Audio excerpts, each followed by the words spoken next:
Hi hello నమస్తే welcome back to Suman TV. ప్రస్తుతం స్టూడియోలో ఉన్నారు ప్రొఫెసర్ కామేశ్వరి మేడం. నమస్తే మ్యామ్. నమస్తే అండి. మ్యామ్ కథలు కథలు ఎన్నిసార్లు విన్నా కూడా అవి మళ్ళీ మళ్ళీ వినాలనిపిస్తుంది మేడం. ఎప్పటి అవునండి. కథలైనా సరే అవును. మళ్ళీ కథ చెప్పినప్పుడు ఏంటంటే చాలా ఇంట్రెస్ట్ అనిపిస్తుంది. కొంతమంది కథలు చెప్తే అక్కడికి వెళ్ళిపోతాం మనం, అంటే ఇమాజినేషన్ అనమాట. అవును. అక్కడికి వెళ్ళిపోయి ఆ ట్రావెల్ చేస్తూ ఉంటాం ఆ కథలోంచి బయటికి రావడానికి అది ఎండ్ అయ్యే వరకు. అలా అవును. కొంచెం మంచి మంచి కథలు చెప్పుకుంటున్నాం మనం. మరి ఈ రోజు ఏం కథ చెప్తున్నారు? ఈరోజు దాన ఫలం దానఫలం. అంటే దానం ఇస్తాం కదా. మ్మ్. మనం ఏదైనా ఒక పని చేసినప్పుడు దానికంటే ఒక ఫలితం ఉంటుంది. ఇప్పుడు దానానికి ఫలితం ఈ స్టోరీ. అనగనగా ఒక ఊరు. ఆ ఊరిలో ఒక దేవాలయం ఉంటుంది. అమ్మవారి గుడి ఉంటుంది. అన్నపూర్ణాదేవి గుడి ఉంటుంది. ఆ గుడికి ఒక అర్చకుడు ఉంటాడు. అర్చకుడు, అతని భార్య, వీళ్ళిద్దరూ గుడికి పక్కనే నివాసం ఉంటారు ఇద్దరు. మామూలు పేద బ్రాహ్మడే, పెద్ద ఏమి ధనవంతుడేం కాదు, మామూలు బ్రాహ్మడు. కానీ తనకు ఉన్నంతలో వాళ్ళకు సంతానం ఏమి ఉండదు, ఇద్దరే ఉంటారు, భార్య భర్త ఉంటారు. ఉన్నంతలో సంతోషంగా ఉంటారు ఇద్దరు. ఈ బ్రాహ్మడికి ఒక నియమం ఉంటుందన్నమాట. ఏంటి అంటే తను భోంచేసే ముందు ఖచ్చితంగా ఎవరైనా ఒక అతిథికి భోజనం పెట్టి తర్వాతనే అతను భోంచేస్తాడు. చేయాలి. భోంచేయాలి అనేది ఆయన నియమం. ప్రతిరోజు ఎవరో ఒకరిని భోజనం సమయానికి బయట అరుగు మీద కూర్చొని ఇంటి ముందు వెళ్ళేవాళ్ళను, అంటే ప్రతిరోజు ఎవరికి ఇన్విటేషన్ ఇచ్చి పిలవడు, ఈరోజు మా ఇంటికి భోజనానికి రండి అని. బయట కూర్చొని చూస్తారు. ఎవరైనా వెళ్తూ ఉంటే ఆ రోజు వాళ్ళని ఇంట్లోకి పిలిచి భోజనం పెట్టి తర్వాత ఈయన భోంచేసేవాడు. ఒకరోజు ఇలాగే భోజన సమయం అవుతుంది. కానీ బాగా ఎండాకాలం అనమాట. ఆ ఎండకు ఎవ్వరు బయట తిరుగుతూ ఉండరు ఊర్లో. రోడ్డంతా ఖాళీగా ఉంటుంది. చాలాసేపు వెయిట్ చేస్తుంటాడు ఈయన కూర్చొని. అయ్యో ఏంటి ఈరోజు ఎవ్వరూ రాలేదు, అతిథి ఎవ్వరూ రాలేదు ఇంటికి భోజనానికి అని వెయిట్ చేస్తుంటాడు. భార్య అంటుంది, పోనీ భోంచేసేయండి అంటే, లేదు ఎట్ల నియమం తప్పుతాను నేను, ఎవరో ఒకరికి పెట్టండి నేను తినలేను అంటాడు. ఇంకా కాసేపు వెయిట్ చేద్దామని చూస్తూ ఉంటారు, అతిథి ఎవరైనా వస్తాడేమో అని. అప్పుడు బయట రోడ్డు మీద ఒక కూరగాయలు అమ్ముకునేవాడు వెళ్తూ ఉంటాడు. ఆ రోజు అతనికి ఏమవుతుందంటే బుట్ట నిండా కూరగాయలు ఉంటాయి, కానీ ఎవ్వరూ భారం తగిలిండదు. పాపం ఆ బరువు మొయ్యలేక వీళ్ళ ఇంటి అరుగు మీద ఆ బుట్ట దింపుకొని కూర్చుంటాడు. ఎందుకో ఏమో ఈరోజు ఇలా అయింది, కూరగాయలు అమ్ముడుపోలేదు, బాగా దాహం వేస్తోంది, ఆకలేస్తుంది అనుకుంటూ కూర్చుంటాడు. ఇంతలో అలికిడి విని లోపల నుంచి ఆ బ్రాహ్మడి భార్య బయటికి వస్తుందన్నమాట. వచ్చి, ఎవరు నాయనా నువ్వు ఇక్కడ కూర్చున్నావు అంటే, ఇట్లా నేను కూరగాయలు అమ్ముకుంటానమ్మా, ఈరోజు నాకేమీ అమ్ముడుపోలేదు కూరగాయలు అని అంటాడు. మీరు ఏమైనా కూరగాయలు కొంటారా అని అడుగుతాడు. అడిగితే కూరగాయలు కొనడం తర్వాత, ఇంతసేపు అయింది నీకు ఆకలి వేయట్లేదా అని అడుగుతుంది ఆవిడ. ఎందుకు లేదమ్మా ఆకలేస్తోంది, మధ్యాహ్న సమయం అయింది కదా అంటే, అయితే మొదట మా ఇంట్లోకి రా, మొదట భోంచేయి, నువ్వు భోంచేసిన తర్వాత చూసుకుందామని అంటుంది.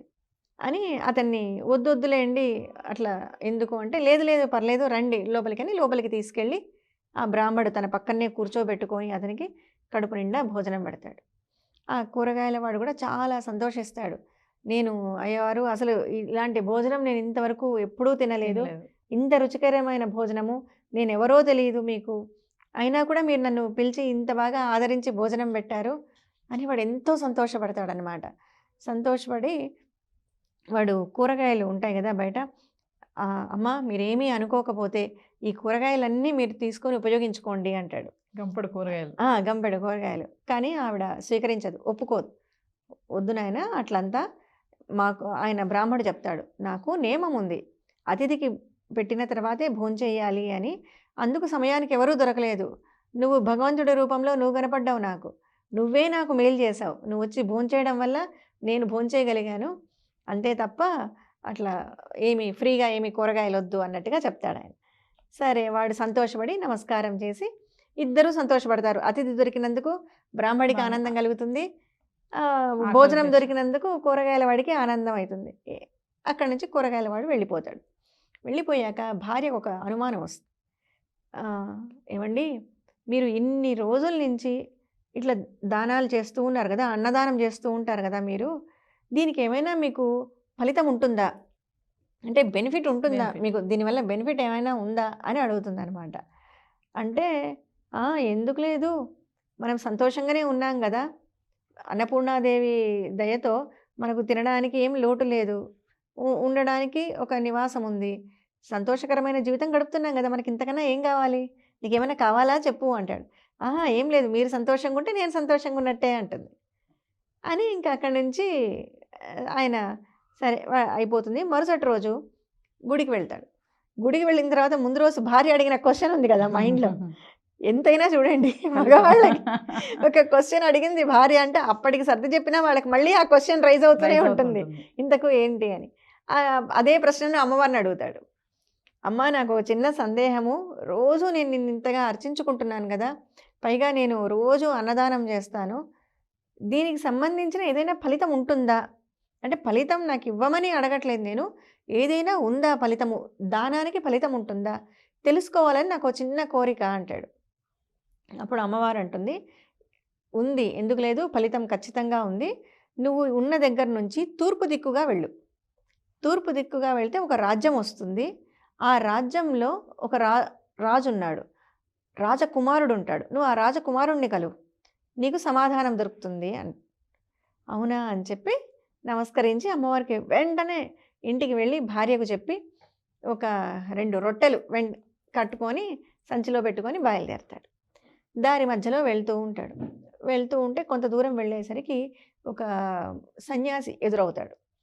ఎక్కడికి వెళ్తున్నారు మీరు అంటే, ఇట్లా ఫలానా దేశానికి వెళ్తున్నాను, అక్కడ రాజకుమారుణ్ణి కలవడానికి వెళ్తున్నాను, నాకు ఒక సందేహం ఉంది, దానానికి ఫలితం ఉంటుందా, ఆ ఫలితం ఏంటో తెలుసుకోవడానికి వెళ్తున్నాను. సరే మరి ఇప్పుడు మధ్యాహ్నం భోజన సమయం అయింది కదా, మీ దగ్గర ఏమైనా ఆహారం ఉందా, నాకు చాలా ఆకలిగా ఉంది అంటాడు ఆయన సన్యాసి. ఉంది అని వెంటనే సంచిలో నుంచి 2 రొట్టెలు తీసి ఆయనకు ఒక రొట్టె ఇస్తాడు, తను ఒక రొట్టె తింటాడు. ఉన్నవి 2 కదా, నాకు కావాలి అని అనుకోలేదు. వెంటనే ఆయన అడగగానే ఆయనకు ఒక రొట్టె పెట్టి తను ఒక రొట్టె తింటాడు. తిన్న తర్వాత ఆ సన్యాసికి నమస్కరించి, సరే స్వామి నేను వెళ్తాను అని బయలుదేరతాడు. బయలుదేరి వెళ్తూ ఉంటే కొంచెం దారిలో వెళ్ళేసరికి చీకటి అయిపోతుంది అక్కడంతా. అక్కడ వెళ్తూ ఉంటే ఒకడు కట్టెలు కొట్టేవాడు ఉంటాడు. అక్కడ వెంటనే పెద్ద పెద్ద సౌండ్స్ వస్తాయి, పులి వస్తుంది. పులి రాగానే ఈ కట్టెలు కొట్టేవాడు పరిగెత్తి చెట్టెక్కుతాడు. ఈ బ్రాహ్మడు పాము పరిగెట్టడం మొదలు పెడతాడు. ఈయన పరిగెడుతుంటే ఆ కట్టెలు కొట్టేవాడు చూసి, అయ్యో ఈయన కూడా పులిబారిన పడతాడేమో అని చెయ్యి అందించి ఈయనను కూడా చెట్టు మీదకి లాక్కుంటాడు. చెట్టు మీదకి లాక్కొని ఆయన ప్రాణం కాపాడతాడు. ఎక్కడ పోతున్నారు స్వామి, ఇంత రాత్రిపూట అడవిలో ఉన్నారు అంటే, ఇట్లా నేను పక్క రాజ్యానికి వెళ్తున్నాను, అక్కడ రాజకుమారుణ్ణి నేను ఒక ప్రశ్న అడగాలి అంటాడు. వాడు వెంటనే నవ్వుతాడు.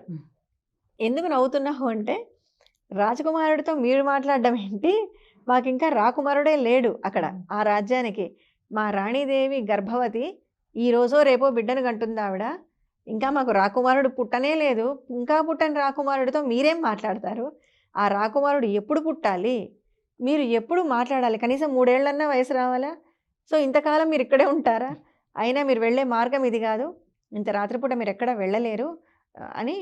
వీడేమంటాడు, మా ఇంటికి రండి స్వామి, మీకు అభ్యంతరం లేకపోతే ఈ రాత్రికి నాతో ఉండండి, నేను ఎట్లా రాజభవనానికి ఈ కట్టెలు అందజేస్తాను పొద్దున వంటకు, నాతో పాటు తీసుకెళ్తా అంటాడు. అనగానే ఈయన కూడా వాళ్ళ ఇంటికి వెళ్తాడు. ఇద్దరు ఆ వాడేదో కొంత పాపం ఇంతే వంట చేసుకొని ఉంటాడు. ఆ వండిన వంటలోనే ఆ బ్రాహ్మడికి ఇంత పెట్టి తాను ఇంత తింటాడు. వద్దొద్దులే నాకేం వద్దు, నువ్వే తిను, ఇంతసేపు పని చేసావు ఆకలితో ఉంటావు అంటే, లేదు స్వామి మీరు మాత్రం ఎట్లుంటారు, మళ్ళీ నడవద్దా పొద్దున, మీకు కూడా శక్తి కావాలి కదా, ఇద్దరం తిందాంలేండి అని ఆయనకు కొంచెం ఆహారం పెట్టి తను తింటాడు. తిని పడుకున్న తర్వాత వీడు ఆయన నిద్రపోతాడు. వీడు సగమే తింటాడు కదా, సగం కడుపుతో ఉంటాడు, ఆకలి నిద్ర పట్టదు పాపం, నిద్ర పట్టదు, తిరుగుతుంటాడు. నిద్ర పట్టక కాస్త బయటికి వెళ్తాడు. బయటికి వెళ్ళగానే ఆ చీకట్లో ఒక పాము చూడకుండా దాని మీద కాలు పెట్టేస్తాడు. అది వెంటనే కాటేస్తుంది. కాటేయగానే చనిపోతాడు, అక్కడికక్కడే చనిపోతాడు. ఈయన మాత్రం బ్రాహ్మడు బాగా నిద్రపోతాడు. ఈయనకేం తెలియదు. పొద్దున్న లేచి వెతుక్కుంటాడు ఎక్కడ పోయినాడా వాడని. వెతుక్కుంటూ వెళ్ళగానే బయట పోయి చూస్తే చనిపోయి ఉంటాడు. అయ్యో చనిపోయినాడే, పాపం నన్ను రాత్రి ఆదరించినాడు, నాకు ఆహారం ఇచ్చినాడు అని చెప్పి వాడిని తీసుకెళ్ళి వాడికి కర్మకాండ అంతా కూడా జరిపిస్తాడు ఆయన. వాడికి ఎవ్వరూ లేరు కదా అని కర్మకాండ జరిపించి స్నానం చేసి రాజభవనానికి బయలుదేరతాడు. బయలుదేరగానే అక్కడ సైనికులు అడ్డుకుంటారు. చెప్తాడు, నేను ఇట్లా రాకుమారుడితో మాట్లాడాలి అంటే అందరు నవ్వుతారు అక్కడ. ఈ రోజే మాకు రాకుమారుడు పుట్టాడు, ఈ రోజు పుట్టిన బిడ్డతో నువ్వేం మాట్లాడతావు అని అందరు నవ్వుతారు. నవ్వితే లేదు లేదు నాకు ఇట్లా అమ్మవారు చెప్పింది. సరే ఈ విషయం రాజుకు చెప్తారు. రాజుకు ఆశ్చర్యం అవుతుంది. ఇదేంటి ఈ రోజు పుట్టిన బిడ్డతో మాట్లాడడం, ఏం మాట్లాడతారు? పిలిపించండి ఆయన్ను అంటాడు. ఆయన లోపలికి తీసుకెళ్ళగానే ఉయ్యాల్లో పడుకోబెట్టింటారు. ఒక్కరోజు బిడ్డ అప్పుడే పుట్టింటాడు ఆ రోజే. లోపలికి తీసుకెళ్ళగానే ఈయన తొంగి చూసి, నేను రాకుమారా, నేను చాలా దూరం నుంచి వచ్చాను. నాకు అన్నపూర్ణాదేవి చెప్పింది, మిమ్మల్ని అడిగితే నాకు దానఫలం ఏమైనా ఉంటుందా అనే క్వశ్చన్ ఎంత ఉంటుంది అని మిమ్మల్ని అడగమనింది అంటాడు. చంటి బిడ్డనే ఆ, చంటి ఆ, బిడ్డనే అడుగుతున్నాడు. రాజు విచిత్రంగా చూస్తుంటాడు, అసలు ఈయన ఏం మాట్లాడుతున్నాడు అని. వెంటగానే ఆ బిడ్డ నవ్వుతుంది. నవ్వి స్వామి నన్ను గుర్తుపట్టలేదా అంటుంది. ఎవరు ఎవరు అంటే, స్వామి నన్ను గుర్తుపట్టలేదా నువ్వు? నిన్న నేనే కదా నీకు ఆతిథ్యం ఇచ్చాను నా ఇంట్లో. ఆ కట్టెలు కొట్టేవాడు అన్నమాట. నిన్న నా ఇంట్లోనే కదా నువ్వు పడుకున్నావు, మర్చిపోయావా ఒక్క రోజులోనే నన్ను అంటాడు. నువ్వా అంటాడు. అవును స్వామి, ఒక్కరోజు నేను బ్రాహ్మడికి నువ్వు దారిన పోతుంటే ఆకలితో ఉన్నావని నీకు భోజనం పెట్టినందుకు, అది కూడా సగం నేను చేసుకున్న దాంట్లో సగమే నీకు పెట్టాను. ఒక్కరోజు నీకు భోజనం పెట్టి ఆశ్రయం ఇచ్చినందుకు నాకు భగవంతుడు రాజయ్యే యోగం ఇచ్చాడు. రాజు ఇంట్లో పుట్టించాడు నన్ను. చూసావా నీ వల్ల నాకెంత పుణ్యం దక్కిందో అంటాడు. నాకు ఒక్క రోజుకే ఒక చిన్న పని చేసినందుకే, దానం ఇచ్చినందుకే నువ్వు ఇన్ని రోజుల నుంచి అన్నదానం చేస్తున్నావంటే ఇంకా నీకు ఎంత ఫలితం వచ్చి ఉంటుంది అంటాడు. దాంతో ఆయనకు ఆన్సర్ దొరికిపోతుంది అనమాట.